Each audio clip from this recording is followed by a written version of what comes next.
ढाबे में काम करता था तो वहां पे सोने का टाइम ज्यादा नहीं मिलता था क्योंकि रोड साइड पे ढाबा था। अब चूंकि काम पूरे दिन भर का होता था और शाम के वक्त थोड़ा बहुत उसे न्यूज देखने को मिलता था, तो वो इंग्लिश न्यूज सुना करता था और इंग्लिश न्यूज को सुन करके उसको इमिटेट करने की कोशिश करता था। न्यूज़पेपर खूब पढ़ता था, हर रोज हिंदुस्तान टाइम्स उठा करके उसको रोज पढ़ता, जोर जोर से पढ़ता, और जो न्यूज पर्सन जो रिपोर्टर का जो लहजा उसने सुना था उसको इमिटेट करने की कोशिश करता, उस एक्सेंट में बात करने की कोशिश करता, और इतनी ज्यादा कोशिश करता कि कभी कभी वो ये भूल जाता कि भाई अब मैं इंग्लिश नहीं हिंदी में बात कर रहा हूं, तो हिंदी भी वो इंग्लिश टोन में बात करना शुरू कर देता था। ये मेहनत उसकी चलती रही, काफी दिनों तक चलती रही। अब जब सिकंदराबाद में आ गया तो यहाँ पे तो उसको कुछ नौकरी नहीं मिली, धोखा हुआ। और इस बीच में ये मैम से मिलने से पहले भी एक वाकया हुआ, वो भी समझना जरूरी है कि जब उसे नहीं मिला, कुछ जॉब नहीं मिला, वो सिकंदराबाद रेलवे स्टेशन में आकर के बैठा और स्टेशन में बैठे बैठे वो सोच रहा था कि क्या करूं, अब वापस चले जाऊं या क्या करूं। अब घर से भागे हुए लगभग 1.5-2 महीना हो चुका था, पता नहीं घर वाले कैसे हैं, उन्हें भी नहीं पता कि छोटू कैसा है। तो अब ये सब असमंजस की स्थिति थी और छोटू नहीं समझ पा रहा था क्या करे। तो उसी बीच उसकी नजर पड़ी रेलवे ट्रैक पे कुछ बच्चों पे जो कबाड़ बिन रहे थे।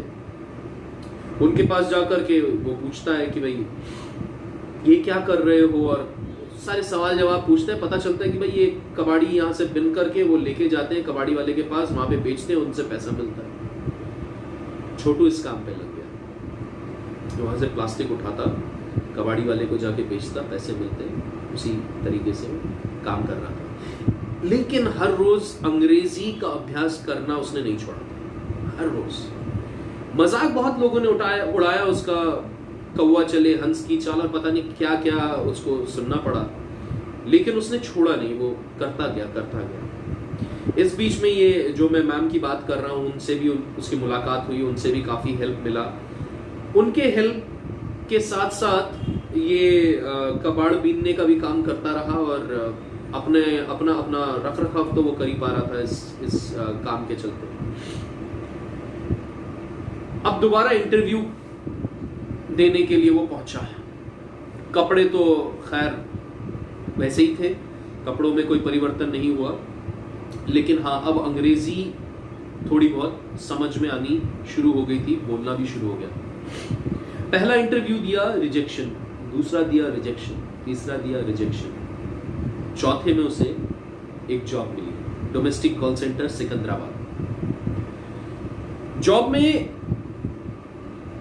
13 नवंबर 2002 वो जॉब में लगा और 5 दिसंबर 2002 को उसे अपने सैलरी का पहला चेक मिला। चेक का अमाउंट था 3,856 रुपए। इतना खुश हुआ, तभी एकाएक पूरी सोच, पूरा कॉन्शियसनेस जो था उसका चला गया अपने परिवार की तरफ कि परिवार में न जाने कैसे होंगे, क्या है नहीं है। दौड़ करके टेलीग्राम ऑफिस पहुंचा, टेलीग्राम ऑफिस में जाकर के फोन लगाया। उस घर के पास जो टेलीग्राम ऑफिस था वहां पे जो आमतौर पे ऐसे छोटे जगहों पे एक दूसरे को सब जानते हैं, तो ये जो टेलीग्राम ऑफिस में बैठा करते थे उसके घर के पास, उसे टेलीग्राम चाचा बोलता था। तो फोन लगाया, फोन लगा करके बोला, टेलीग्राम चाचा मैं छोटू बोल रहा हूँ, आप पिताजी को बुला दीजिए। तो टेलीग्राम चाचा ने कहा कि बेटा तुम्हारे घर में तो मातम का माहौल छाया हुआ है, तुम कहाँ हो? उसने बताया मैं सिकंदराबाद में हूँ, आप फटाफट से पिताजी को बुला दीजिए, मैं बात करना चाहता हूँ। पिताजी आए। पिताजी ने कहा कि बेटा तुम्हारे जाने के बाद स्थिति काफी गंभीर हो गई, तुम्हारी माताजी को हार्ट अटैक हुआ है, तुम वापस आ जाओ, अदरवाइज उनको बचाना थोड़ा मुश्किल हो जाएगा। इधर छोटू की नौकरी लग चुकी थी, वो बता नहीं सकता था कि मैं नौकरी छोड़ के नहीं आ सकता। उसने कहा ठीक है पिताजी, मैं होली पे आता हूँ। दिन निकलते गए, होली आया, होली पे छोटू नहीं आया। होली के बाद लगभग 1 साल बाद छोटू अपने घर पहुंचा। परिवार वाले काफी खुश हुए। छोटू जिस स्थिति में था उससे निकल करके आगे पहुंच चुका था, सक्सेस पा चुका था। ये थी छोटू की पास्ट की कहानी। अब आते हैं प्रेजेंट में। आज छोटू एक इंटरनेशनल बुक ऑथर है। आज छोटू आईआईटी कानपुर में पढ़ाता है। आज छोटू जोश टॉक्स नाम से जो प्लेटफॉर्म है उसमें फीचर कर चुका है। इतना बड़ा सक्सेस। तो ये थी कहानी छोटू की।